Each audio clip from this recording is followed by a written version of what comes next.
Welcome back to Prashant TV. ఈరోజు మనతో పాటు స్టూడియోలో ఉన్నారు గద్దె భూమన్న. గద్దె భూమన్న జీవితం పూల పాన్పు కాదు, ఆయన చూడని కష్టాలు లేవు. ఈరోజు బీజేపీలో తనకంటూ ఒక ప్రస్థానాన్ని క్రియేట్ చేసుకున్నటువంటి ఆయన గతం గురించి తెలుసుకునే ప్రయత్నం చేద్దాం. నమస్కారం అన్న. నమస్తే. ఎలా ఉన్నారు? బాగున్నా. గద్దె భూమన్న అంటే డిచ్పల్లి పరిసర ప్రాంతాలు కావచ్చు, Nizamabad parliament segment, BJP parliament సెగ్మెంట్లో మీరంటే దాదాపు అందరికీ తెలుసు. అసలు ఈ గద్దె భూమన్న గారు, మీ బ్యాక్గ్రౌండ్ ఏంటి ఒకసారి చెప్పండి. గద్దె భూమన్ అంటే 0.0001 ఒకప్పుడు, అంటే గత ఒక 35-40 సంవత్సరాల క్రితం ఒకప్పుడు ఛాయ్కి కూడా పైసలు లేని పరిస్థితి. అయితే మా తల్లిదండ్రులు కూడా ఇక్కడ కాదు, మన తెలంగాణ రాష్ట్రమే, కానీ మహబూబ్ నగర్ నుంచి మా అక్కకు, నేను జన్మించలే, మా అక్క జన్మించితే మా అక్కకు ఇంటికెళ్ళి తీయడానికి బాసరకు వచ్చిండట. బాసరకు కూడా రావడానికి కూడా డబ్బులు లేకుంటే నడుచుకుంటూ వచ్చింది మహబూబ్ నగర్ నుంచి వచ్చి బాసార్లో ఉండి ఒక 2 రోజులు ఉండి వెంటికెళ్ళి తీసిన తర్వాత అప్పుడు అన్ని సత్రాలు ఆడే పెడుతున్నారు కదా, అక్కడిక్కడనే తిన్నారు. ఆ రోజులలో వెంటికెళ్ళి తీసి మళ్ళీ రిటర్న్ పోదామని ఇట్లనే నడుచుకుంటూ పోదామని చెప్పేసి డిచ్పల్లి స్టేషన్, రైల్వే స్టేషన్ ఏదైతే ఉందో అక్కడికి వచ్చి ఆగితే ఎవరో ఒక పెద్ద మనిషి కలిసి, దూసుగాం, మా డిచ్పల్లి దగ్గర దూసుగాంలో పెద్ద మనిషి కలిసి, ఏం చేస్తావు, ఏం కథ, ఎక్కడి నుంచి అంటే ఇట్లా, అప్పుడు జనం అంతగానో ఉండరు కదా, ఏదో ఒక్కోళ్ళు ఇద్దరు కనపడుతున్నారు డిచ్పల్లి స్టేషన్లో. ఇట్లా నేను అక్కడి నుంచి వచ్చినా గిట్లా అని జీవితం ఇది చెప్పుకుంటే, సరే మరి నీకు ఎందుకు, నీకు ఇక్కడ పనిస్తారా, దూసుగాంకు రా అని దూసుగాం తీసుకుపోయి ఆ బట్టలు నేయడానికి దోతులు, నాకు 2-3 రోజులకు ఒకసారి ఒక దోతులు జోడ నేసిస్తావంటే నేను అంగడి అమ్ముకుంటా, నీకు పైసలు ఇస్తా, కూలి లెక్క అంటే చెప్తే, అప్పుడు మా నాన్న అట్లా రోజు ఒక జోడా నేసుడు చాలు చేసిండు. ఆయనకేమో అమ్మ లేక దారిపల్లి, డిచ్పల్లి, ఇందలవ ఇవన్నీ తిరిగి అమ్ముకోవాలి కదా. ఇట్లా ఎన్ని సంవత్సరాల క్రితం అన్న ఇది? ఇది దాదాపు నాకు తెలిసి 60 సంవత్సరాల క్రితం, 60 కూడా కాదు, 70 సంవత్సరాల క్రితం.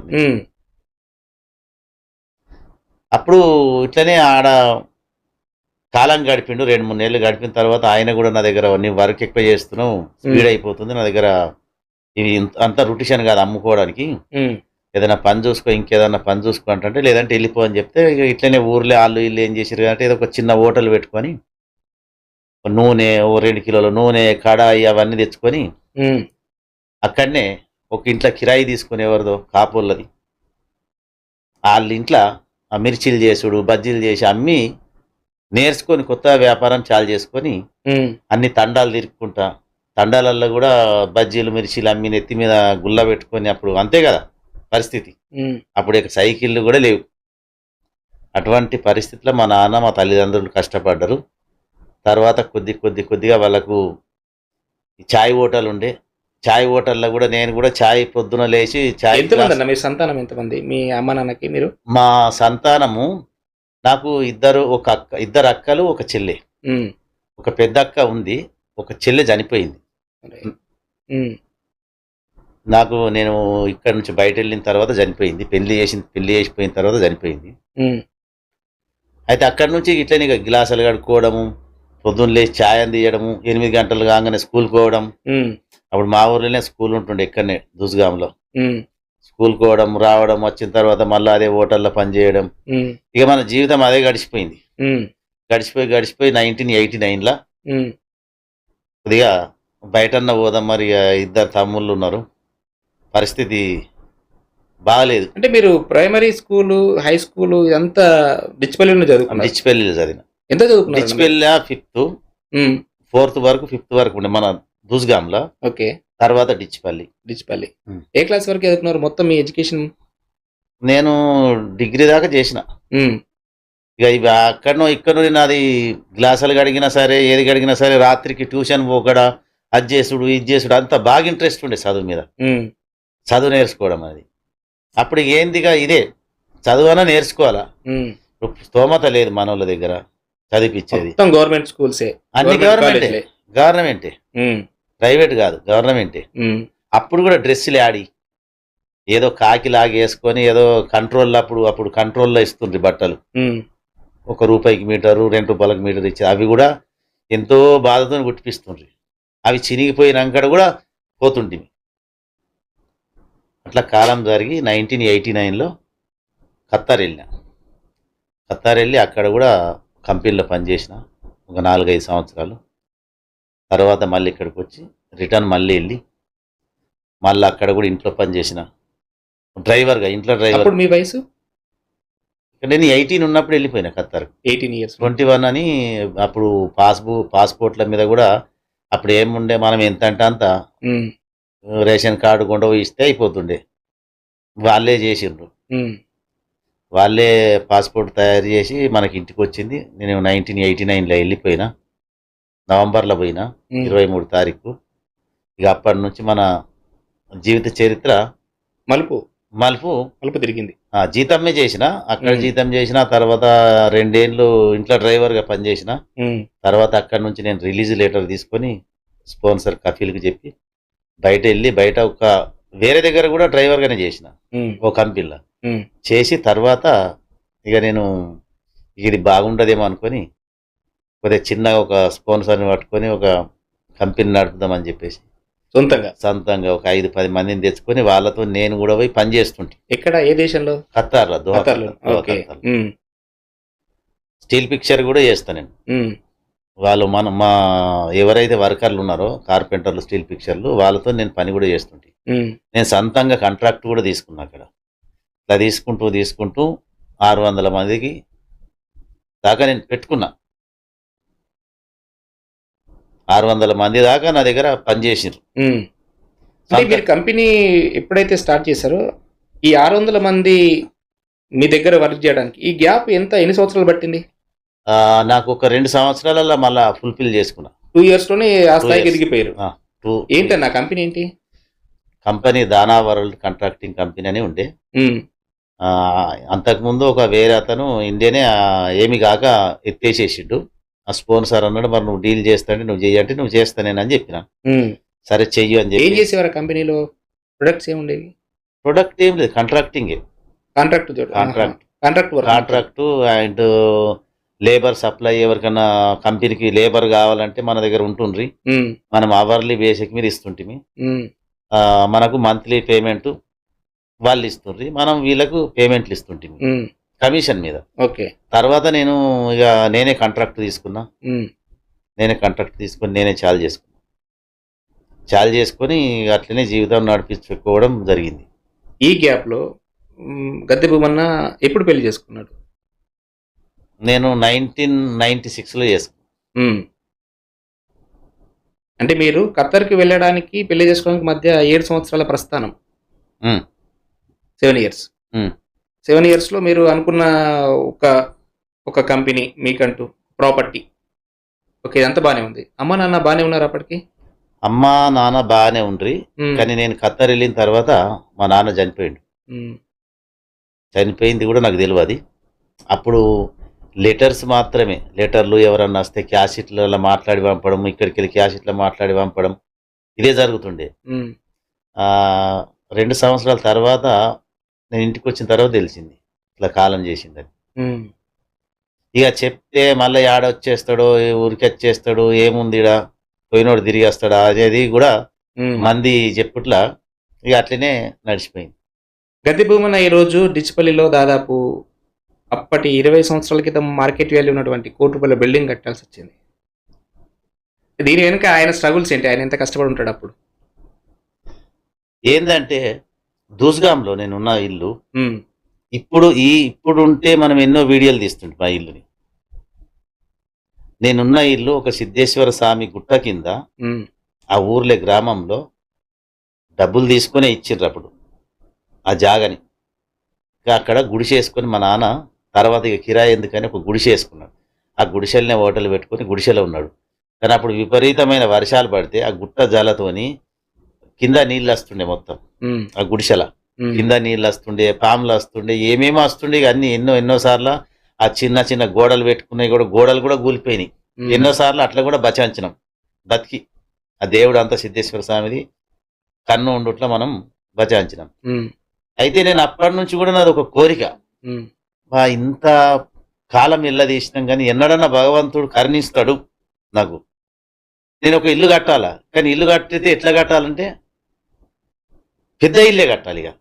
ఇట్లా చిన్న మామూలు ఇల్లు కట్టద్దు అని నా దృష్టిలో ఉండి ఆ భగవంతుని వేడుకొని ఆ కంపెనీ అక్కడ నడిపించుకుంటూ ఇంత కష్టం చేసుకుంటూ నేను కూడా వర్క్ చేస్తుంటే, నేనేం కంపెనీ ఉన్నా కానీ కంపెనీ డైరెక్ట్ పొద్దున పోయి నేను బస్సు రాకుంటే డ్రైవర్ రాకుంటే బస్సు తీసుకొని పోతా, నేను కూడా పని చేస్తా లేబర్తోని, లేబర్ క్యాంపులో కూర్చుంటా.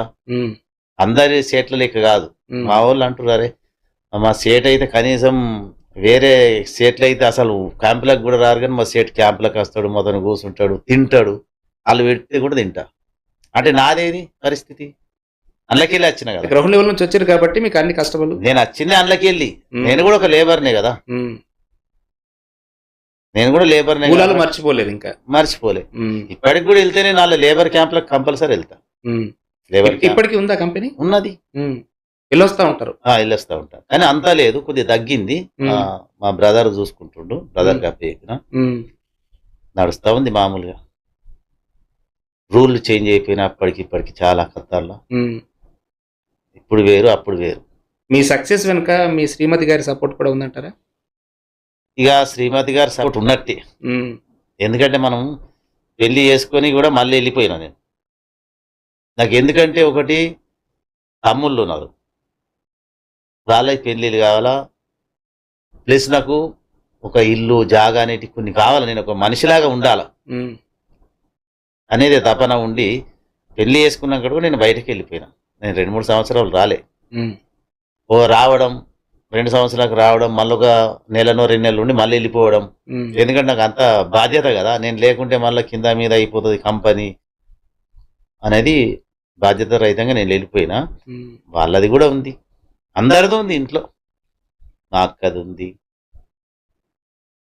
మా శ్రీమతి ఉంది, అందరిది ఉంది. రైట్, ఇదంతా భగవంతుడిది కూడా ఉంది. నేను రైట్, మీరు ఎక్కువగా దేవుని నమ్ముతారన్న మాట నిజం. 100% నమ్ము. దూసుగా ఉన్న సిద్ధేశ్వర స్వామి, ఆయన సపోర్ట్, ఆయన ఆశీస్సుల వల్లే మీరు ఈరోజు ఈ స్థాయిలో ఉన్నారు. స్థాయిలో ఉన్నాను, నో డౌట్. రైట్, ఇదంతా బానే ఉంది. గద్దె భూమన్న వ్యక్తిగత జీవితాన్ని కాసేపు పక్కన పెడితే రాజకీయ భవిష్యత్తు, అసలు రాజకీయాలకు రావాలన్న ఆలోచన ఎందుకు వచ్చింది మీకు? నేను రాజకీయాలకు రావడానికి అసలు నేను రావద్దని అనుకున్న. రాజకీయంలో నాకు రాజకీయంతో టచ్ లేదు. నేను 1989 నుంచి 2007 దాకా, 2007లో నేను ల్యాండ్ కొనుక్కొని ఇల్లు వరకు ఏదైతే స్టార్ట్ చేసినో ఇప్పుడున్న ఇల్లు, అప్పుడు వంట వార్పులు నడుస్తున్నాయి తెలంగాణ కోసం, తెలంగాణ పోరాటం నడుస్తుంది. ఆ వంట వార్పులు ప్రజలు పోవడము, అక్కడ హైదరాబాద్ నుంచి బోధన రావడము, ఇక్కడ నుంచి అక్కడ జేఏసీ నాయకులు, బీజేపీ నాయకులు, ప్రతి ఒక్క కులంలో కూడా చాలా పెద్ద ఎత్తున మనం తెలంగాణ కోసం పోరాటం చేసిండ్రు. అన్ని బంద్ చేసిండ్రు, ఆర్టీసీ బందులు చేసిండ్రు.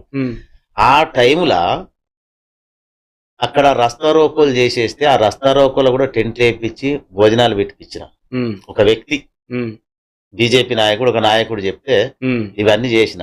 కానీ నేను రాను, నేను అందులో కూర్చోను, నువ్వు చేయమంటున్నావు కాబట్టి నాకు అభిమానం బీజేపీ అంటే, నాది హిందుత్వం అంతే కదా. ఒక దేశంలో అరబీ దేశంలో ఉంటున్నా అంటే అక్కడేందో పరిస్థితి నాకు తెలుసు. మరి మన హిందుస్థాన్లో మనం కూడా హిందువులం కూడా అట్లా ఉండాలి కదా అనే తపనతోని నేను ఇస్తా. వచ్చేటోళ్ళకు పోయేటోళ్ళకు టిఫిన్లు, ఆ వెంకటేశ్వర స్వామి నాగ్పూర్ గేట్ దగ్గర అక్కడనే ఒక హాల్ ఉంది, అక్కడ హాల్లో వండ పెడుతుంటిమి, టిఫిన్లు పెడుతుంటిమి, ఆ భోజనాలు పెట్టించి తోలేస్తుంటి. ఇట్లా జరుపుకుంటూ పోయిన తర్వాత కొన్నాడు బలవంతంగా ఇంత ఖర్చు చేస్తున్నావు దానికో దీనికో పార్టీలో జాయిన్గా అంటే జాయిన్ అయినా. అప్పుడున్న జిల్లా అధ్యక్షుడు ఆధ్వర్యంలో అప్పుడు ఒక 500-600 మందితోని కూడా 2009లో 2008-9 మధ్యలో జాయిన్ అయినా.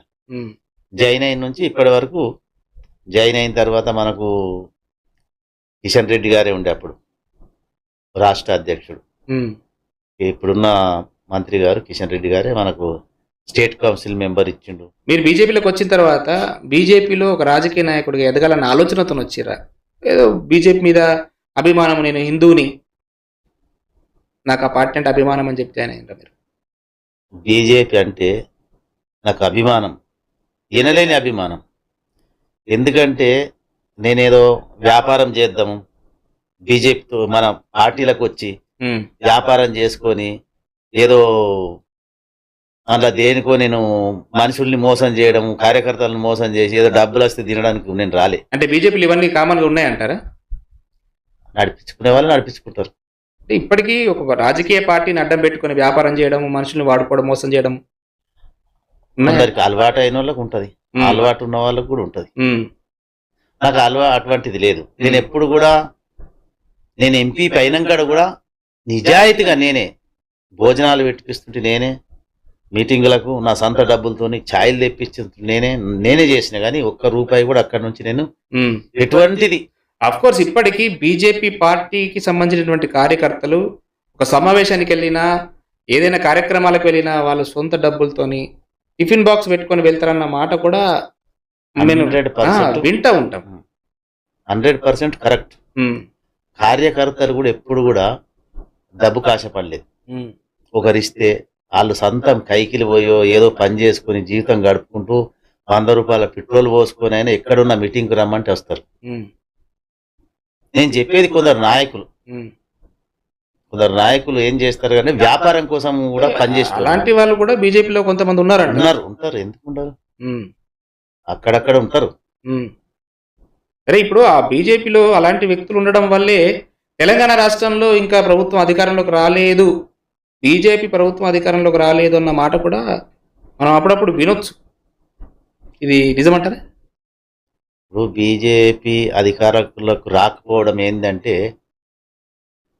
ఇక అవి మనం అంత లెవెల్ గా మాట్లాడద్దు. రైట్. ఒక విషయం, ఆ విషయం కాసేపు పక్కన పెడితే, గద్దె భూమన్న బీజేపీ పార్టీలోకి అరంగేట్రం కొన్ని వందల మందితో పెద్ద ఎత్తున జాయిన్ కావాల్సి వచ్చింది. సామాన్య కార్యకర్తగా జాయిన్ అయిన తర్వాత రాజకీయంలో ఎదగాలన్న ఆలోచన అప్పటికి మీకు లేనప్పుడు ఎంపీపీగా ఆలోచన ఎందుకు వచ్చింది? అప్పుడు 2014లో ఎలక్షన్ తెలంగాణ వచ్చింది మనకు. 2014లో వచ్చిన తర్వాత అప్పటికి నేను కొనసాగుతున్నా బీజేపీలో.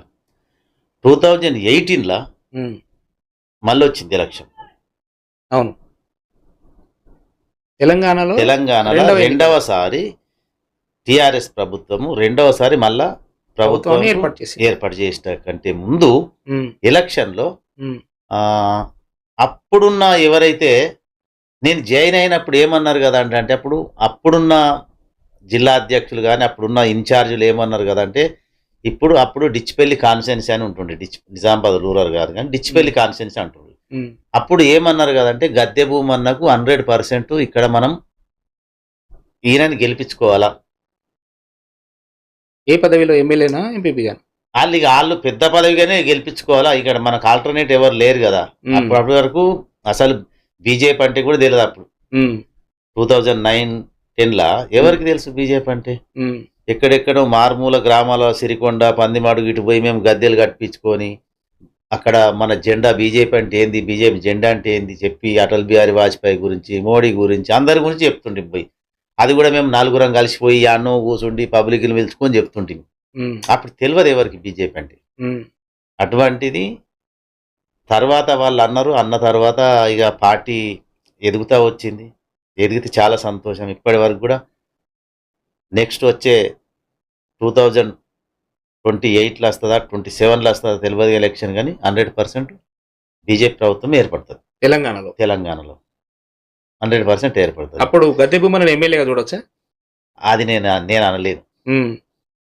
హైకమాండ్ ఎవరికి నిర్ణయిస్తే వాళ్ళు అవుతారు. అయితే నేను తెలుసుకున్న ఇన్ఫర్మేషన్ నేనేమనుకుంటున్నా అంటే డిచ్పల్లికి సంబంధించి ఒకవేళ తెలంగాణలో అసెంబ్లీ బైఫర్గేషన్ జరిగితే, నియోజకవర్గాల పునర్విభజన కనుక ఒకవేళ జరిగితే గద్దె భూమన్నకి ఎమ్మెల్యే చేసే అవకాశం ఉంటే బాగుంటుంది అని చెప్పేసి అక్కడ వాళ్ళు మాట్లాడుకున్నారు.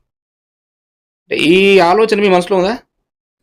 నాకు ఇప్పటి వరకైతే ఆలోచన అది రాలే, కానీ ప్రజలలో ఉంది, కార్యకర్తలలో. ఎందుకంటే గద్దె భూమన్నకు ఒక సెంటర్లో మన రూరల్ కాన్స్టిట్యున్సీలో ఒక సెంటర్లో ఒక ఇల్లు ఉంది.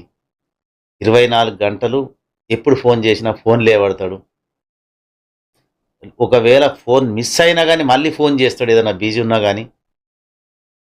ఎక్కడికి ఏదైనా ప్రాబ్లమ్ ఉన్నదని గద్దె భూమన్నోళ్ళ ఇంటికి పోయితే మాత్రం దొరుకుతాడు. ప్రజాసేవలో ముందుంటాడు. ప్రజల కోసం నీకు ఏదైనా కావాలని ఆపద పడ్డదంటే కూడా, నీకు పోలీస్ స్టేషన్ కావాలా, ఇది ప్రాబ్లం అయింది, పంచాయతీ ఉంది, ఏదో ఉంది అంటే కూడా మనం ఫోన్లు చేసేసి అట్లా కాదు భయ్, ఇట్లా గరీబోడు చూసుకోండి. పార్టీని ముందు పార్టీ గురించి మీరు మాట్లాడకండి. పార్టీ గురించి మాట్లాడితే అది పార్టీ మాకు కూడా వస్తుంది టైప్. అట్లొద్దు, మనం అందరం మనుషులమే, పార్టీని పక్కకు పెట్టండి, ఎలక్షన్ అప్పుడు పార్టీ అని చెప్పి సర్దు. మనకి అన్ని కొద్దిగా గరీబోళ్ళు ఉంటారు, చిన్న గొడవలు అయితే కొట్టుకుంటారు, పొలం కన్నో దాన్నో ఏంటో అని మనం ప్రాబ్లం సాల్వ్ చేసే బాధ్యత మనది. ఏం చేశారన్న ఇప్పుడు మీరు ఒక ఎంపీపీగా, బీజేపీ కార్యకర్తగా, సీనియర్ నాయకులుగా మీరు చేసిన సేవా కార్యక్రమాలు ఏమేమి ఉన్నాయి? నేను చేసిన సేవా కార్యక్రమాలంటే నేను బీఆర్ఎస్లో ఎంపీపీని అప్పుడు. ఇక్కడ ఒక ట్విస్ట్ మళ్ళీ, అంటే మీరు బీజేపీ నుంచి బీఆర్ఎస్లోకి, మళ్ళీ బీఆర్ఎస్ నుంచి బీజేపీలోకి 2018లా బీజేపీలోకి వెళ్ళిపోయినా. మా బీజేపీ నుంచి బీఆర్ఎస్లోకి వెళ్ళిపోయినా. అప్పుడు టీఆర్ఎస్ ఉండే కదా, బాజిరెడ్డి గోవర్ధన్ ఆధ్వర్యంలో నువ్వు రా అంటే వెళ్ళిపోయినప్పుడు. ఇప్పుడు గద్దె భూమన్న బీజేపీ అంటే విపరీతమైన అభిమానం అని చెప్పి రాజకీయ అవసరం కోసం బీఆర్ఎస్ లోకి వెళ్ళాల్సి వచ్చిందా? రాజకీయ అవసరం కాదు, రాజకీయ నాయకులతోని, అప్పుడున్న కొందరు నాయకులతోని పడక బీజేపీలో అప్పుడు కొంతమంది ఉండ్రి, వాళ్ళతో పడక నేను అందులకు, అప్పుడు కూడా నేను ఇంట్లోనే ఉన్నా. నేను ఎప్పుడు కూడా జీవితంలో బీజేపీని వదిలిపెట్టేది లేదు, హిందుత్వం వదిలిపెట్టేది లేదు అనే ఉన్నా. కానీ నాకు ఈ పొలిటికల్ ఎట్లుంటుంది అంటే, అందరూ పెద్ద పెద్ద నాయకులు వాళ్ళు ఏమున్నారు, ఏం కథ, అరే ఎట్లున్నది అనేసి. అప్పుడు బాజిరెడ్డి గోవర్ధన్ నాకు 2-3 సార్లు ఇంటికి వచ్చిండు నైట్లా. మరి మంచిదేనేమో చూద్దాం, మరి వీళ్ళంతా గింత వ్యతిరేకం చేస్తున్నారు నా మీద, మరిగా మనం అంతా పెద్ద నాయకులం కాదు కదా. ఏం చేశారన్న? అంటే మీరేమన్నా పదవులు ఆశించారా? నామినేటెడ్? నేనేం పదవులు ఆశించలేదు. మరి ఇప్పుడు ఎట్లుంటుందంటే, నాకు అప్పటికి పదవి ఉండే, జిల్లా ఉపాధ్యక్షులు ఉండే బీజేపీ. నాకు స్టేట్ ఎగ్జిక్యూటివ్ మెంబర్ ఇస్తామని అన్నారు. ఓకే అన్న. ఒక నాయకుడు అడ్డుపడ్డాడు ఇయ్యద్దు అని. ఆయన బీసీ పద్మశాలి, ఆయనకి ఎందుకు ఇచ్చుడు, ఆయనకి ఇస్తే నేను ఉండా అన్నాడు పార్టీలో.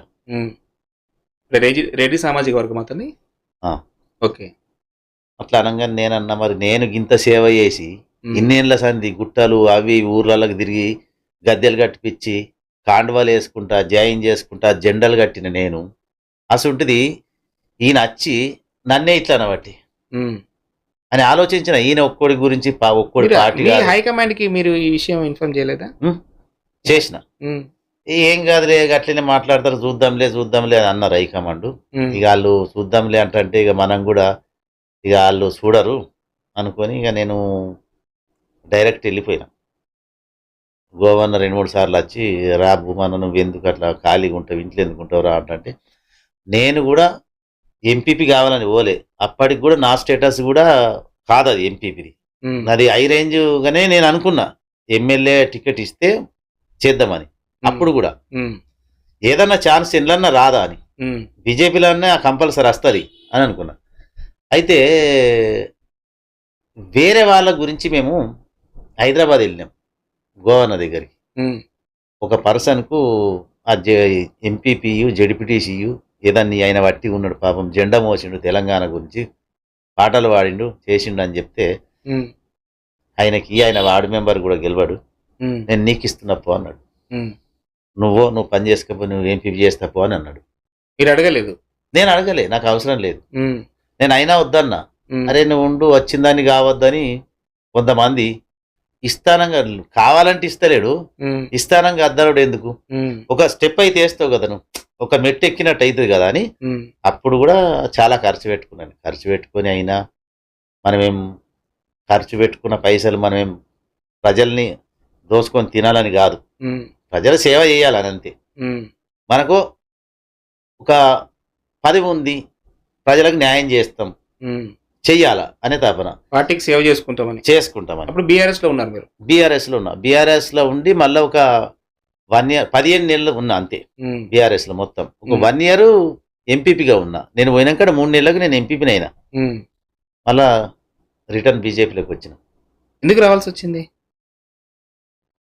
నమ్మకం కొందరు నమ్మకస్తుల వల్ల ఉమ్, నమ్ముతాం కదా ఎవరైనా కానీ కొందరు ఉమ్.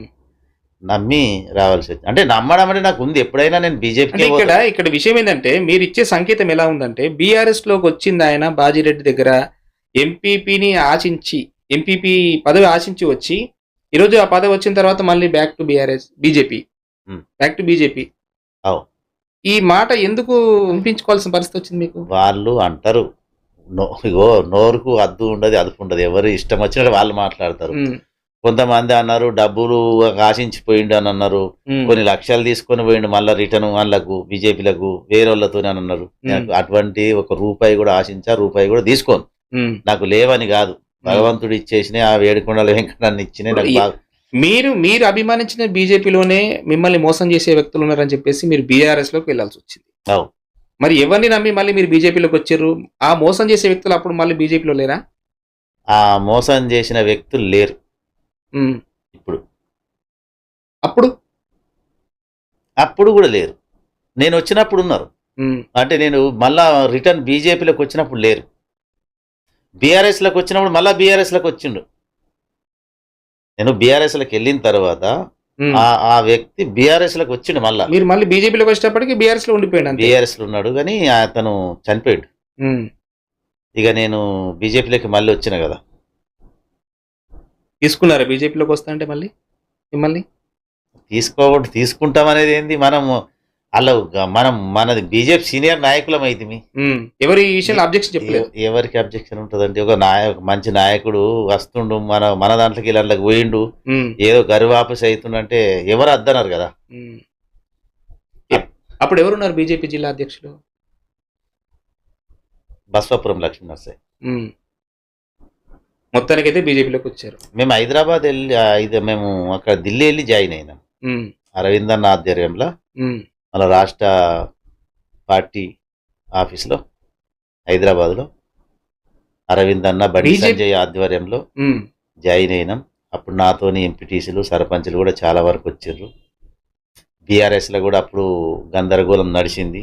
అన్ని ఎమ్మెల్యేలకు అలర్ట్ అయిపోయారు, ఇంతమంది వెళ్ళిపోయారు, ఢిల్లీ పోయి బీజేపీలో చేరుతున్నారంటే చాలా ఇది అని అప్పుడు బాగా న్యూస్లు కూడా వచ్చినాయి. బాజిరెడ్డి కూడా మిమ్మల్ని మళ్ళీ ఏం పలకరించలేదు ఈ విషయంలో? పలకరించిండు, ఫోన్ చేసిండు, ఎందుకు ఇట్లా చేసినావు అని అన్నాడు. నాకు కొన్ని సిద్ధాంతాలు ఉన్నాయి, ఆ సిద్ధాంతాలు దాంట్లో నచ్చలేవు కదా ఉమ్, అని చెప్పి. సిద్ధాంతాలు నయ్యి వేరు, పార్టీకి సంబంధించిన సిద్ధాంతాలు నా దగ్గర ఉన్నాయి, బీజేపీకి సంబంధించిన సిద్ధాంతాలు. బీఆర్ఎస్కి సంబంధించిన సిద్ధాంతాలు నాకు నచ్చాయి. పార్టీలో జాయిన్ అయ్యేటప్పుడు ఆ సిద్ధాంతాలు గుర్తురాలేదా మీకు? అప్పుడు ఆ సిద్ధాంతాలు ఉంటాయని నేను అనుకోలే. ఉమ్, వాళ్ళు కూడా అందరు హిందువులే కదా, హిందువులే, అందులో సిద్ధాంతాలు మనలాగానే ఉంటుండొచ్చు అనుకున్నాం. ఉమ్, అప్పుడు కూడా అది పార్టీ కొత్తగానే కదా, ఉమ్. టీఆర్ఎస్ పార్టీ అంటే ఏం పాతది కాదు, ఏమి కాదు, కొత్తగానే అప్పుడు కూడా. ఈ డ్రామా బీజేపీ నుంచి బీఆర్ఎస్, బీఆర్ఎస్ నుంచి మళ్ళీ బీజేపీ, ఇదంతా మీ రాజకీయ అవసరం కోసమే వచ్చారని మనం అనుకుందాం. ప్రస్తుతానికి మీ ఎంపీపీ పదవి గురించి అవిశ్వాసం కూడా తెర మీదకి వచ్చింది. ఎందుకు ఈ విషయంలో దీని వెనక బాజిరెడ్డి ఉన్నారని మీరు అనుకుంటున్నారా? బీఆర్ఎస్ పార్టీ వాళ్ళు పెట్టలే అవిశ్వాసం, ఉమ్, కాంగ్రెస్ ప్రభుత్వం వచ్చినాక పెట్టిండ్రు. ఉమ్, కాంగ్రెస్ ప్రభుత్వం ఏదైతే వచ్చిందో వచ్చిన తర్వాత కులంని బట్టి, రాజకీయంలో కూడా కులంని బట్టి ఉన్నది. ఏ పార్టీలైనా కానీ కొద్దిగా చిన్న కులం అంటే కార్యకర్తలుగానే ఉండాలా, ఉమ్, ఎదగనియ్యరు, పైకి రానియ్యరు. ఎంత పైకి రావాలనుకున్నా, ప్రజాసేవ చేయాలనుకున్నా ఆడనే ఉంటారు. కానీ బీజేపీ పార్టీలో ఖచ్చితంగా హైకమాండ్ గమనించి ఖచ్చితంగా వాళ్ళకు పైకి తీసుకొస్తుంది. అది మాత్రం ఉన్నది, ఎవరైనా సరే బీజేపీలో అది మాత్రం ఉంది. బీజేపీ అంటేనే కొందరికి తెలియదు. బీజేపీ అంటే ఏంది? భారతీయ జనతా పార్టీ. భారతీయ జనతా పార్టీ అంటే దానికి మీనింగ్ ఏంది? భారతదేశం యొక్క ప్రజల పార్టీ. ఉమ్, భారతీయ జనతా పార్టీ అంటే. అందుకని ఎప్పుడే కానీ భారతీయ జనతా పార్టీలో ఎక్కడనో ఉంటాడు మనిషి, సేవ చేస్తుంటాడు, ఎవరికి తెలియదు, సేవ చేసేది కూడా కొందరికి తెలియదు. ఉమ్, వాళ్ళు గ్రహించి డైరెక్ట్ పట్టుకొని వస్తారు. ఇప్పుడు మొన్న ఢిల్లీలో చూడండి, సీఎం ఎవరయ్యేది, ఉమ్, ఎక్కడి నుంచి ఆమెను తీసుకొచ్చిండ్రు, ఎవరికైనా తెలుసా? ఆమె ముఖ్యమంత్రి సీటు మీద కూర్చుండబెట్టారు, ఆమెకు కూడా తెలియదు. ఉమ్, రేఖా గుప్తా గారికి ఒక గంట ముందు ఫోన్ చేసిండ్రు అంతే, ఉమ్. మీరు సీఎం అవుతుర్రు, ప్రపోజ్ చేస్తున్నామని.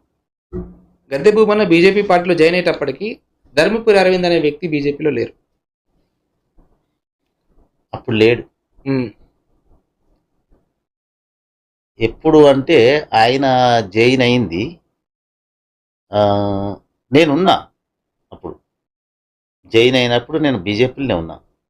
నేను, పల్లె గంగారెడ్డి, ఎండాల బాయిసాబ్, వీళ్ళందరూ అంతా బస్వాపురం లక్ష్మీనరసాయ అప్పుడు జిల్లా అధ్యక్షుడు, ఆయన ఆధ్వర్యంలోనే అన్నగారు మోడీ దగ్గరన మరి అమిత్ షా దగ్గరన జాయిన్ అయ్యిండు. జాయిన్ అయిన తర్వాత పాదయాత్ర చేపట్టిండ్రు వాళ్ళు, పార్లమెంట్ ఉమ్, జగిత్యాల నుంచి బోధన్ వరకు. అందులో నేను ఆ పాదయాత్రకు వెళ్ళలేదు, కానీ బోధన్లో మీటింగు, ముగింపు మీటింగ్కు వెళ్ళిన. అప్పుడు చూసిన అరవింద్ అని.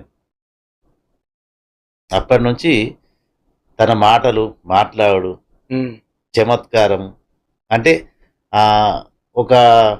ఒకరిని మోసం చేద్దాం, వాడుకుందాం, వాడుకొని ఇడిసపెడదాం అనే పద్ధతి లేదు తన దగ్గర. ఉమ్, ఒక ఇంత పెద్ద నాయకుడి, ఒక సీఎం రేంజ్ లెవెల్లో వాళ్ళ నాన్న డి శ్రీనివాస్ అంటే, అటువంటి ఆయనలో ఇంట్లో కుటుంబంలో ఈయన జన్మించి ఈయన కూడా ఏమి కూడా తప్పులు చేయాలి ఇంతవరకు. ఉమ్, అరవింద్ అంటే ఎవరి దగ్గర కాంట్రాక్టర్ల దగ్గర తీసుకోవడం, డబ్బులు కావాలనడం, డిమాండ్ ఒక్క రూపాయి కూడా ఆశించాడు.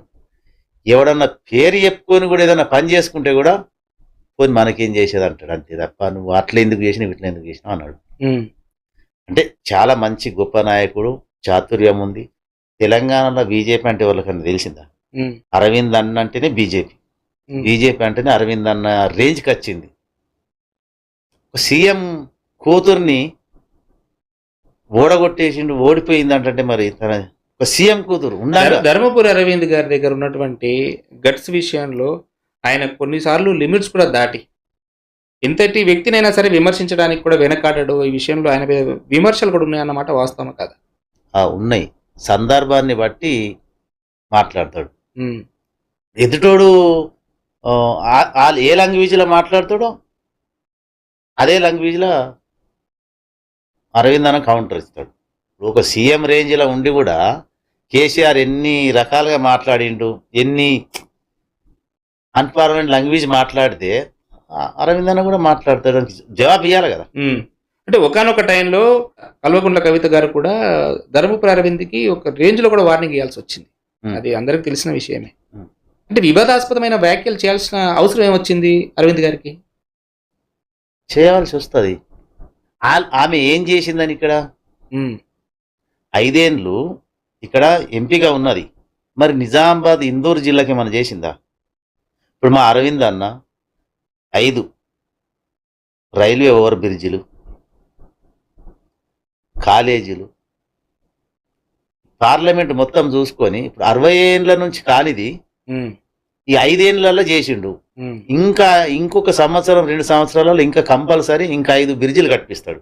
ఉమ్, తన ప్రజలకు సేవ చేయాలనే ఉద్దేశం, ఉమ్, తనకేదో రాజకీయంగా అని ఇంకా వేరే వాళ్ళ లెక్క కాదు. అసలు బీజేపీలు అసలు ఉండనే ఉండరు.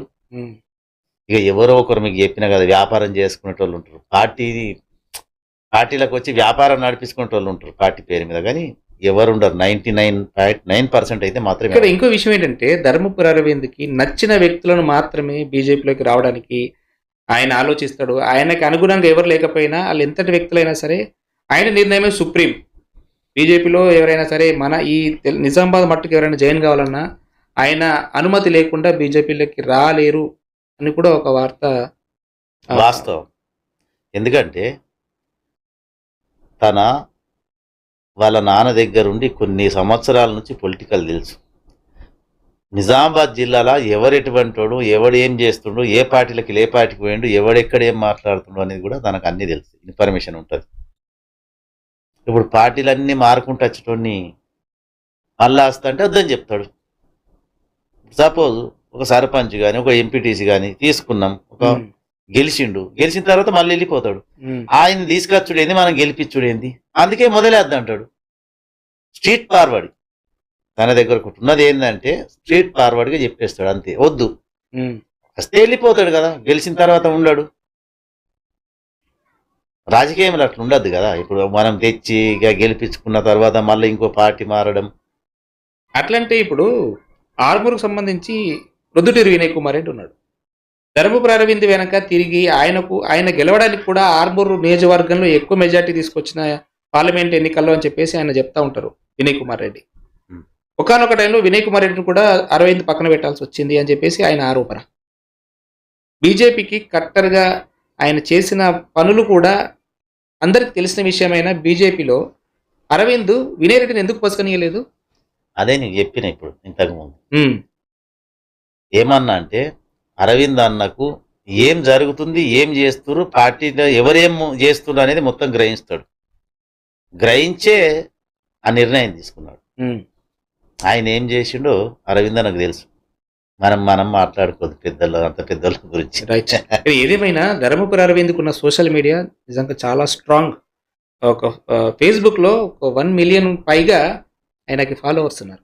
అవును. ఆయన కూడా చాలా సందర్భాల్లో చెప్తా ఉంటారు, రాష్ట్రంలో అత్యంత సోషల్ మీడియాలో బలమైన వ్యక్తిగా నేనున్నా, నా సోషల్ మీడియాని కదిలించడం అంత ఈజీ కాదని ఆయన చాలా గొప్పగా చెప్తుంటాడు. ఈ విషయంలో మనం ఒప్పుకోవాల్సి. ప్రజానాయకుడు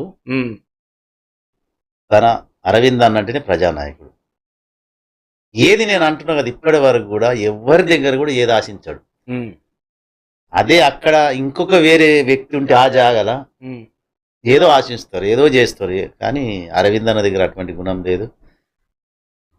మానవత్వంగా మనకు ప్రజాసేవ చేయాలా, ఎక్కడ ఏమి ఇబ్బంది ఉన్నా చేసి పెట్టాలా అని చెప్పాడు. ముందు సభలో కూడా మోడీ గారు ఏమన్నారు, అరవింద్ ధర్మపురి ఏదైనా పట్టుబడ్డాడంటే ఢిల్లీకి వస్తే ప్రతిసారి అది కావాలన్నకు, అది కావాలా, ఫస్ట్ రాగానే నాకు అది కావాలంటాడు. ఇప్పుడు పసుపు బోర్డు, స్పైసీ బోర్డు తెచ్చిండు, పసుపు బోర్డు అంటే పసుపు బోర్డు తెచ్చిండు.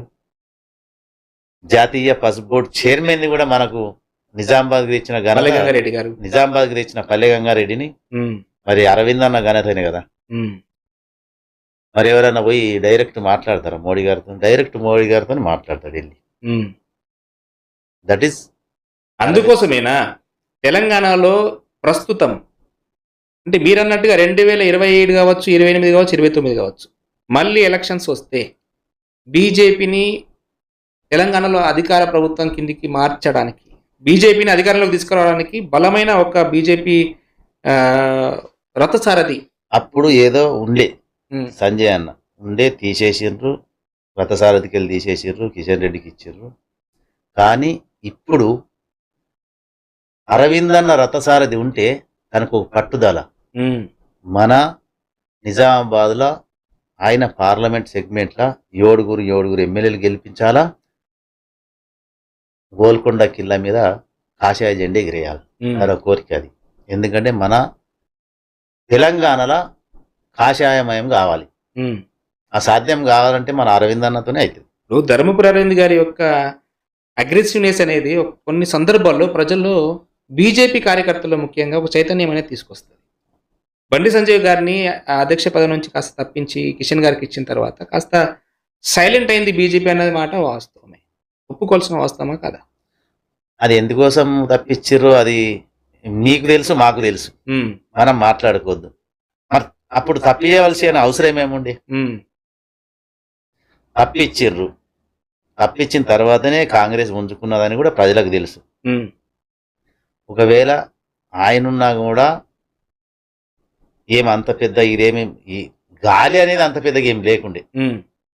ఒకనొక టైంలో సంజయ్ గారే గనక అధ్యక్ష పదవిలో కొనసాగి ఉండుంటే 99% బీజేపీ ప్రభుత్వమే తెలంగాణలో ఉండేది అనేది ఒక వాదన కాదు. ఎందుకు తప్పించారు మరి అని ప్రజలు అన్నారు. ఇప్పుడు మీరే అంటున్నారు కాంగ్రెస్ రావడానికి గల కారణం సంజయ్ గారు తప్పించడం. సంజయ్ గారిని ఎందుకు తప్పించారో అది కూడా హైకమాండ్కే తెలుసు. ఉమ్, అంత డీప్ గా మనం మాట్లాడొద్దు వాళ్ళ గురించి. ఉమ్, అంటే ఏ కారణాల ఆయన తప్పించవలసి వచ్చిందో మరి వాళ్ళకే హైకమాండ్ అమిత్ షా గారికి మోడీ గారికి మరి వాళ్ళకే తెలుసు. తర్వాత తప్పించి కిషన్ రెడ్డి గారికి ఇచ్చారు. 2024 డిసెంబర్ నుంచి బీజేపీ తెలంగాణ అధ్యక్షులుగా నామినేటెడ్ పేర్లలో 2 పేర్లు వినిపిస్తూనే ఉన్నాయి. అంటే జనవరిలో డిక్లేర్ కావాల్సిన 2 పేర్లలో ఏదో ఒక పేరు ఫైనల్ కావాల్సింది ఉంది. ఒకటి ఈటెల రాజేందర్ గారు, రెండోది ధర్మపురి అరవింద్ గారు. ఇప్పటికీ ఇంకా డైలమానే ఉంది. ఎవరి పేరు బయటకు వచ్చే అవకాశం ఉందంటారు? వాళ్ళు ఏం ఆలోచిస్తారు హైకమాండ్, ఇంకేం ఆలోచిస్తారు? నేనేమనుకుంటున్నా అంటే అరవింద్ అన్నకి ఇస్తే చాలా మంచిది. ప్రభుత్వం అయితే ఏర్పాటు చేస్తాడు. ఎందుకంటే తనకు పట్టుదల మోడీ గారికి తెలుసు. అరవింద్ అంటే కంపల్సరీ ఒక పట్టుదల అనేది ఉంటుంది ఈయన దగ్గర. గెలిపియాలంటే గెలిపిస్తాడు. ఇక కొన్ని జాలల్లో ఎట్లుంటుంది అంటే మన వీక్తో కూడా మనం ఓడిపోతే తనేం చేస్తాడు చెప్పు. అరవింద్ అని ఏం చేయలేడు. మన వీక్తోనే అన్ని ప్రయత్నాలు 99% కాదు 100% చేస్తాడు తను. చేసినాక కూడా మన వీక్తో మనం ఓడిపోతే దాన్ని ఏం చేయలేము. కానీ అరవింద్ అన్న రథసారథి, రాష్ట్ర రథసారథి ఉంటే కంపల్సరీ బీజేపీ అధికారంలోకి రావడం ఖాయం. ఆ సత్తా తన దగ్గర ఉంది. రైట్. ఇప్పుడు ప్రస్తుతం తెలంగాణలో బీజేపీ పరిస్థితి ఎలా ఉందన్న? తెలంగాణ చాలా బాగుంది. 8 మంది ఎంపీలు, 8 మంది ఎమ్మెల్యేలు, 2 ఎమ్మెల్సీలు. ఇప్పుడు మళ్ళా కూడా కాబోయే ఎమ్మెల్సీలు కూడా మా వాళ్ళే. ఎన్నికలు జరిగితే ఇప్పటికిప్పుడు ఎలక్షన్ మళ్ళా పెట్టినా కానీ తెలంగాణలో బీజేపీ ప్రభుత్వం ఏర్పడుతుంది. ఇది పక్కా గ్యారంటీ. అది వాళ్ళే చెప్తారు. కాంగ్రెస్ వాళ్ళు. కామారెడ్డి ఎమ్మెల్యే కాటేపల్లి గారు కూడా ఒక సందర్భంలో ఆయన మాట ఎలా ఉందంటే, రాబోయే ఎలక్షన్స్ కావచ్చు, మీరు అన్నట్టు ఇప్పటికిప్పుడు ఎలక్షన్స్ లో కావచ్చు, బీజేపీ గనక తెలంగాణలో ప్రభుత్వాన్ని ఏర్పాటు చేయకపోతే నేను రాజకీయ సన్యాసం తీసుకుంటానట్టు మాట్లాడారు. అంటే అంత ఛాలెంజింగ్ అంటున్నారు అని అంటే నెక్స్ట్ బీజేపీ వచ్చే అవకాశం ఉందని అనుకోవచ్చు. ఈ వైపు చూస్తూ ఉంటే రేవంత్ రెడ్డి ఇంకో టర్మ్ కాదు, ఇంకా 2 టర్ములు కూడా కాంగ్రెసే ఉంటాయని అంటున్నారు. ఈ విషయంలో బీజేపీ సిద్ధాంతాలు ప్రజల్లోకి బలంగా తీసుకెళ్లడానికి క్షేత్రస్థాయిలో లీడర్లు బలంగా ఉన్నారంటారా? ఉన్నారండి, ఎందుకు లేరు? చాలా ఉన్నారు బీజేపీలో. ముందుకు రారు, ఎక్కడో ఉంటారు. ఆ టైంకి అందరు వెళ్తారు. ఏదో నాగసాధువులు ఏదన్నా కుంభమేళ లాంటిదా ఇది ఎట్లా వెళ్ళిండ్రు, లక్షలల్లా తేలిండ్రు. ఎవరికన్నా కనపడుతుంది ఇప్పుడు? ఎక్కడున్నారో తెలియదు. అట్లనే బీజేపీ నాయకులు కూడా అంతా లోపల అండర్ గ్రౌండ్ పని చేసుకుంటే ఎక్కడెక్కడో ఉంటారు, కనపడరు. సందర్భం వచ్చిందంటే డైరెక్ట్ హైకమాండ్ వాళ్ళకి ఫోన్ చేసేస్తారు, నువ్వు రా అని, అంతే. అట్లా ఉంటుంది. తెలంగాణ అరవింద్ అన్నకు కూడా తెలుసు ఎవరైతే పని చేస్తున్నారు, ఎవరు పని చేస్తలేరు, ఎవరేం న్యాయం చేయాలనేది మొత్తం తన దగ్గర ఉంది. కంప్లీట్లీ తన దగ్గర ఉంటుంది డాటా. మీరు అన్నట్టే ఇదంతా బాగానే ఉంటే మరి మూడు టర్ములు తెలంగాణ వచ్చిన తర్వాత ఈ 3 టర్ముల్లో ఎప్పుడు కూడా బీజేపీ ఎందుకు ఫామ్లోకి రాలేకపోయింది? ఇప్పుడు ఎంత 3 టర్ములు అయింది. ఇప్పుడు ఎప్పుడు వచ్చినా కానీ ఇక్కడ మన తెలంగాణలో ఏమైపోతుంది కదా అంటే, అప్పుడు మన కేసీఆర్ ఆ బీసీ రిజర్వేషన్ అంటాడు, ఈ మైనార్టీకి రిజర్వేషన్ పెంచుదాం అంటాడు. ఏదో ఒకటి లిటికేషన్ పెట్టి కన్ఫ్యూజన్ చేసేసి ఓటర్లు మళ్లించుకున్నందుకు ఈ ప్రయత్నం చేస్తున్నారు. ఇక మోడీ గారు కూడా, అమిత్ షా కూడా అప్పుడు అంత స్ట్రాంగ్. బీజేపీ చేయట్లేదా? మీ బీజేపీ కూడా మాటికి జై శ్రీరామ్ అనే విషయాలు, హిందుత్వం అనే విషయాలు మాటికి తీస్తూ కూడా హిందుత్వాన్ని బలపరచడానికి మీరు కూడా హిందుత్వాన్ని అనగదొక్కాలని చూస్తున్నాయి కాబట్టి హిందుత్వాన్ని బలపరచాలని అనుకుంటది. ఇప్పుడు వీళ్ళందరూ కలిసి, ఇప్పుడు మన హిందువులే కాంగ్రెస్ లో ఉన్నారు, సిపిఎం లో ఉన్నారు, బీఆర్ఎస్ లో ఉన్నారు, టీడీపీలో ఉన్నారు. మరి మన హిందువులే కదా వాళ్ళు. ఒక హిందువులని వేరే వాడు ఎవడో హిందువుల్ని దూషిస్తే మరి అందులో ఉన్న హిందువులు వాళ్ళు కూడా మాట్లాడాలి కదా. మరి ఎవరు మాట్లాడుకుంటే హిందువుల పరిస్థితి ఏంది? బీజేపీ బాజాప్తా మాట్లాడుతుంది. భారతీయ జనతా పార్టీ తప్పకుండా హిందువుల గురించే మాట్లాడుతుంది. కానీ ఇచ్చుడు పథకాలు మీరు అడుగుతలేరు. మరి పథకాల గురించి కేంద్ర ప్రభుత్వం పథకాలు ఏదైనా ఇస్తే ఇది హిందువులకు, ఇది క్రిస్టియన్కు, ఇది మైనార్టీకి అంటలేదు. సరే, మీరు అన్న పథకాల విషయమే మాట్లాడదాం. ఇప్పుడు రాష్ట్ర ప్రభుత్వం సన్న బియ్యం ఇస్తుంది. సన్న బియ్యం మీరు అంటుండ్రా? రాష్ట్ర బియ్యం ఇచ్చే సన్న బియ్యం విషయంలో మెజారిటీ వాటా కేంద్రందని అంటున్నారు. అవును. అవును కదా. మరి మిగతా బీజేపీ పాలిత రాష్ట్రాల్లో సన్న బియ్యం ఎందుకు ఇవ్వట్లేదు? వాళ్ళు అడుగుతలేరు కదా. ఎవరు? సన్న బియ్యము మనకు అలవాటైనాయి ఇక్కడ. సన్న బియ్యం ఎందుకు ఇస్తుందంటే మనం ఏదైతే కంట్రోల్లో బియ్యం మనం మనకు రేషన్ బియ్యం ఇస్తున్నామో వాళ్ళు తీసుకెళ్తలేరు, తింటలేరు. వాళ్ళు రేషన్ బియ్యం రాగానే ఆ రేషన్ బియ్యంని కిరాణా షాపులకు వెళ్తాయి. కిరాణా షాప్ నుంచి మళ్ళా పెద్ద పెద్ద వాళ్ళ దగ్గరికి వెళ్తాయి, రైస్ మిల్ల వాళ్ళ దగ్గరికి వెళ్ళి ఆ రైస్ మిల్ల వాళ్ళు ఏం చేస్తారు, దాన్ని రీసైక్లింగ్ చేసి మళ్ళా ఎఫ్సిఐ గోదాంలకు పంపుతారు. ఇది ఈయనే రొటేట్ అవుతుంది. అందుకని ఈ దొడ్డు బియ్యం కన్నా మరి ఇక్కడ సన్న బియ్యం ఇస్తే, సన్న బియ్యానికి అలవాటు పడ్డారు కాబట్టి తెలంగాణలో సన్న బియ్యం ఇవ్వాలన్న ఆలోచన ఎవరిది? సన్న బియ్యం ఇవ్వాలన్న ఆలోచన ఫస్ట్ నుంచి కేసీఆర్ ఒకసారి అన్నాడు సన్న బియ్యం ఇద్దామని. కేసీఆర్ వాళ్ళు అన్నారు, వాళ్ళ వల్ల కాలే, వాళ్ళు ఏదో కొద్దిగా ఇచ్చిర్రు హాస్టళ్లకు, దానికి దీనికి ఇస్తామని చెప్పారు, అక్కడ కూడా ఇయ్యలే. ఇప్పుడు ఈయన కూడా సన్న బియ్యం ఇద్దామని ఈయన ఆలోచన రేవంత్ రెడ్డిది. కానీ మొత్తం ఆ ఆలోచన కానీ ఇస్తున్నది ఎవరు? ఇప్పుడు నాకు ఇది కావాలా నా రాష్ట్రం కంటే నీకు నేను అడిగితేనే కదా నువ్వు ఇచ్చేది. ఇస్తున్నప్పుడు మంచి ఆలోచన, నువ్వు అడుగుతున్నావు కాబట్టి నేను ఇస్తా, ప్రజలకు అందరికి ఇస్తాను చెప్పి. మరి అదే ఇప్పుడు రాజస్థాన్ ఉంది, మధ్యప్రదేశ్ ఉంది, వాళ్ళు ఈ సన్న బియ్యం అంటే తినరు. అక్కడ కొంతమంది రొట్టెలు, బీహార్లో నీకు అన్నం అంటే తెలియదు, పంజాబ్లో అన్నం తెలియదు, పంజాబ్ రైస్ మనకు వస్తుంది, కొందరు తినరు. వాళ్ళకి సన్న బియ్యం ఇచ్చినా లాభం లేదు కదా. ఇక్కడ సన్న బియ్యంకి అలవాటు పడ్డాం కాబట్టి సన్న బియ్యం ఇస్తా అన్నాడు. ఈ మాఫియాని మాత్రం కలెక్ట్ చేయడానికి ఇది. ఇప్పుడు ఈ మాఫియా ఏదైతే ఉందో దొడ్డు బియ్యం మనం ఇచ్చిన బియ్యంని పోతాయి, వస్తాయి, మళ్ళీ రిటర్న్, మళ్ళీ రీసైక్లింగ్, మళ్ళీ వస్తాయి, ఇదే రొటేషన్లో నడుస్తుంది అంతే. మరి ఇంత లక్షలల్లో దానికి జాబులు ఉన్నాయి, గోదాములు ఉన్నాయి, ఇవన్నీ లక్షలలో ఇవన్నీ వేస్టే కదా. మరి వాళ్ళకి తినకపోవడం, మళ్ళీ రిటర్న్ రావడం, పోవడం, పురుగు పట్టడం, దానికంటే బెటర్ సన్న బియ్యం ఇస్తే తింటారు కదా. Okay okay right Bhumanna. ఇంకొక విషయం ఏంటంటే, ఒక విషయం సూటిగా నాకు చెప్పండి. ఒకానొక టైంలో ఈ మధ్య నిజామాబాద్ జిల్లా బీజేపీ అధ్యక్షులుగా దినేష్ కులాచారిని మళ్ళీ ఎలక్ట్ చేయకన్నా ముందు ఒక టైంలో మీ పేరు కూడా వినిపించింది. గద్దె భూమన్న జిల్లా అధ్యక్షుడిగా ఉంటే బాగుంటుందని చెప్పేసి అరవింద్ అన్న అన్నాడు, భూమన్న నువ్వు ఉండు, నువ్వు ఉంటే బాగుంటుందని నాకు ప్రపోజ్ చేసిండు తననే, నువ్వు ఉండు అని చెప్పిండు. నా వల్ల కాదన్నా, నాకు జిల్లా అధ్యక్షుడు నేను చేయలేను, మంచి వాళ్ళని చూసుకొని ఎవరికైనా ఇచ్చుకో అని చెప్పినా, కానీ ఎవరి పేర్లు చెప్పలే నేను. మీరేం ప్రపోజ్ చేయలేదు? గీళ్ళకి ఇయ్యో అని ఏదన్నా ఉంటే నాకు చూపెట్టుమను, దేనికైనా రెడీ. నేను అరవింద్ అన్నతో మీరు ఆ అధ్యక్ష పదవి వదులుకోవడం వెనక రేపన్నాడు ఎమ్మెల్యే టికెట్ ఏమైనా ఆశిస్తున్నారా? అది నేను అన్నా కదా, హైకమాండ్ ఏది తలుసుకుంటే అది, హైకమాండ్ ఏదైనా చేయాలనుకుంటే వాళ్ళ మాట నేను నేను వెనుకకు రాను కదా. నువ్వు చెయ్యు అంటే చేస్తా. ఒకవేళ ఇవ్వకపోతే మీరు అడగరా? ఫస్ట్ నేను అనుకునేది ఏంటంటే, ఈసారి అంటే నేను నా మనసులో ఉన్నది ఏంటంటే, నేను కోరుకునేది ఏంటంటే, అరవింద్ అన్న ఈసారి నిజామాబాద్ రూరల్ ఎమ్మెల్యేగా పోటీ చేసి ఎమ్మెల్యే గెలిస్తే తన మంత్రి కూడా కావచ్చు, ఇంకేదన్నా కావచ్చు అని నేను అనుకుంటున్నా. బాగుంటది అని అనుకుంటున్నా అంతే.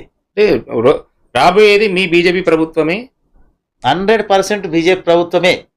ఇది బీఆర్ఎస్ వాళ్ళని అడిగినా చెప్తారు, కాంగ్రెస్ వాళ్ళని అడిగినా చెప్తారు. వాళ్ళే ముందే డిసైడ్ వాళ్ళే చేసేసారు.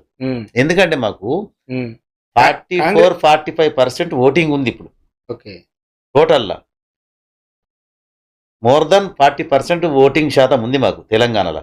ఇప్పటికిప్పుడు ఎలక్షన్ చేస్తే కన్ఫామ్ గా చెప్తున్నాం. అప్పటి వరకు ఇంకో 5%, 2-3% వేరు చాలు కదా మాకు. అంటే మీరు అన్న మాట ప్రకారం రాబోయే ఎలక్షన్స్ కి అరవింద్ గారు నిజామాబాద్ నుంచి ఎమ్మెల్యేగా పోటీ చేస్తారంట. చేస్తే బాగుంటది అంటున్నా. చేస్తే బాగుంటది, గెలుస్తాడు ఖచ్చితంగా. గెలిస్తే మంత్రి కూడా అవుతాడు, ఏదన్నా కావచ్చు. పగ్గాలు ధర చేతికిస్తే ఏదన్నా అవుతాడు. అంటే ఇప్పుడు మొత్తానికి మీరు అన్నట్టు ధర్మపురి అరవింద్ గారికి తెలంగాణ అధ్యక్షుడిగా, తెలంగాణ రాష్ట్రానికి బీజేపీ అధ్యక్షుడిగా అవకాశం రావచ్చు. ఒకవేళ మీరు అన్నట్టు బీజేపీ ప్రభుత్వం వస్తే సీఎం కూడా కావచ్చు. 100%. మరి నేను అన్నాను కదా, ఇప్పుడు పనిచేసే వ్యక్తులు కావాలా బీజేపీలో, జిమ్మదారుతో పనిచేస్తాడు కదా. ఇది చెయ్యాలనుకుంటే చేస్తాడు. ఉమ్. ఇక్కడ బీజేపీ ప్రభుత్వం రావాలంటే వస్తుంది కంపల్సరీ. మీరన్నట్టు నా అనుభవంలో నేను చూసింది ఏంటంటే ధర్మపురి అరవింద్ గారు ఎక్కడ మాట్లాడినా ఏ విషయం మాట్లాడినా మాటల్లో తడబాటు అనేది ఉండదు. ఉండదు. చాలా పర్ఫెక్ట్ గా చాలా నీట్ గా మాట్లాడతాడు. ఆ మాటల వెనక తడబాటు పక్కన పెడితే అసలు భయం అనేది ఉండదు. అసలు భయం ఎందుకు పట్టాలి? తన భయమే పట్టాడు కదా. ఉమ్, ఎందుకు భయం పట్టాలి చెప్పు? ఏం చేసిండని? ఏమన్నా అవకతవకలు చేస్తాడా, లేకుంటే ఏమన్నా చేస్తాడా? ఆయననే ఎన్నోసార్లు మీడియా ముందు కూడా మాట్లాడిండు. మా నాన్న సంపాదించిందే మా కోసం సెట్ చేసిందే చాలా ఉంది. అవును. నాకు నాకు నా లైఫ్ లో కావాల్సినంత నాకు ఉంది. నేను ఇంకా దేనికోసం ఆశపడాలా? అట్లా ఆశపడ్డది ఉన్నా ఎక్కడైనా నేను ఏమైనా వెనకేసుకున్నది ఏమైనా ఉంటే చూపించండి, నేను బాధ్యత దేనికైనా రెడీ అని అంటాడు. నిజానికి ఆయన గట్సున్న లీడర్ని ఒప్పుకోవచ్చు. ముక్కు సూటి మాట్లాడతాడు, ఉమ్, ముక్కు సూటి చెప్తాడు. నీకు ఇది కావాలంటే ఇది నీ చేస్తా పో కలాస్ అంటే అయిపోయినట్టే లెక్క. ఉమ్. కాదు అంటే మాత్రం కాదు, ఇంకా కాదు అంటే ఇక నీకు జన్మల కాదు కాదు, అంతే, కానట్టే లెక్క. ఉమ్, అంతే ఉంటుంది. ఒకవేళ దగ్గరికి తీసుకొని చేసినాకడ మంచి చేసినాకడ కూడా నీకు చేస్తాన్నాకడ కూడా తనకి ఏదన్నా చెడు గిట్లా చేసి తినొచ్చింది అనుకో, ఉమ్, అప్పుడే అవుట్, ఉమ్. Get out. మీకు ఇలాంటి అనుభవాలు ఏమైనా జరిగినాయా? ఎప్పుడైనా మిమ్మల్ని భూమన్న ఇది కరెక్ట్ కాదు, ఈ నిర్ణయాలు కరెక్ట్ ఎందుకు తీసుకోలేదని ఎప్పుడైనా మిమ్మల్ని మందలించినట్టుగా? ఎప్పుడు కూడా అనలే. నేను అసలు చేస్తే కదా ఏదన్నా అట్లా ఏదున్నా ఆయన మాటలు ఆయన నిర్ణయాలు మీరు ఫాలో అయ్యారు. ఇప్పుడు ఎమ్మెల్యేకు ఎలక్షన్ వచ్చినప్పుడు మొత్తం తిరిగినా, అప్పుడు నాకు టైఫాయిడ్ అది ఇది జ్వరం ఉన్నా తెల్లం దాకా పొద్దున దాకా తిరిగినాం, కష్టపడ్డాం, కార్యకర్తలు కష్టపడ్డాడు. ఆ అరవింద్ అన్న పుణ్యాన మోడీ పుణ్యాన ఓట్లు వచ్చినాయి మాకు, అది మీకు తెలుసు. తర్వాత అరవింద్ అన్న కోసం మొత్తం పార్లమెంట్ అంతా తిరిగినాం, మేము కష్టపడ్డాం. 1,00,000 ఓట్ల మెజార్టీతో 1,09,000 చిల్లర ఓట్ల మెజార్టీతో గెలిపించినాం. చాలా సంతోషం మాకు, తను గెలిచిందంటే చాలా సంతోషం. ఇంకా మళ్ళా నెక్స్ట్ టైం కూడా గెలుస్తాడు, 100% రాసిమంటే రాసిస్తాం, నో డౌట్, నో డౌట్. గద్దె భూమన్న మాట ప్రకారం తెలంగాణ రాష్ట్రంలో రాబోయే అసెంబ్లీ ఎలక్షన్లో బీజేపీ రాష్ట్ర అధ్యక్షుడిగా ధర్మపురి అరవింద్, లేదంటే బీజేపీ తెలంగాణ సీఎంగా ధర్మపురి అరవింద్, అంతే, నో డౌట్, 100%. రాష్ట్ర అధ్యక్షుడు ఇస్తే 100% అంతటా ఎక్కడ పోయినా గెలిపిస్తాడు. అరవింద్ అన్న ఓన్లీ నిజామాబాద్ పార్లమెంట్కే కాదు, యావత్ తెలంగాణలో కూడా ఎక్కడ చూసినా అరవింద్ ధర్మపురి అంటే లేచి జనం జమ అవుతారు. ఎక్కడికన్నా పోతే, ఎక్కడ పోయినా తెలంగాణలో ఏ జిల్లా కన్నా పోని, నేను ఆదిలాబాద్ పోయినా ఆదిలాబాద్లో పబ్లిక్, మేము ఎలక్షన్ ఇంతకుముందు ఒక ఎలక్షన్ గురించి పోయినాం, అరవింద్ అన్న మేము అందరం ఒక సభకు పోయినాం, మీటింగ్ అప్పుడు. అక్కడ ప్రజలు ఎక్కడ చూసిన అరవింద్ అన్న ఆడ కూడా తినతోని షాపులు ఓపెనింగ్ చేయించు, టగ్ ఓపెనింగ్ చేయించు, అక్కడ ఆదిలాబాద్లో. రైట్. గద్దె భూమన్న రాబోయే అసెంబ్లీ ఎలక్షన్స్ లో మనం ఎమ్మెల్యేగా చూడబోతున్నామని నేను అనుకుంటున్నా. అలాగే ధర్మపురి అరవింద్ గారు కూడా తెలంగాణ సీఎం కూడా కాబోతున్నారని నేను అనుకుంటున్నాను. ఈ విషయంలో మీరేమనుకుంటున్నారు అనేది కామెంట్ రూపంలో తెలియజేయండి. చూస్తుండండి Prashant TV. Thank you so much. Thank you అన్న. థ్యాంక్ యూ, ధన్యవాదాలు.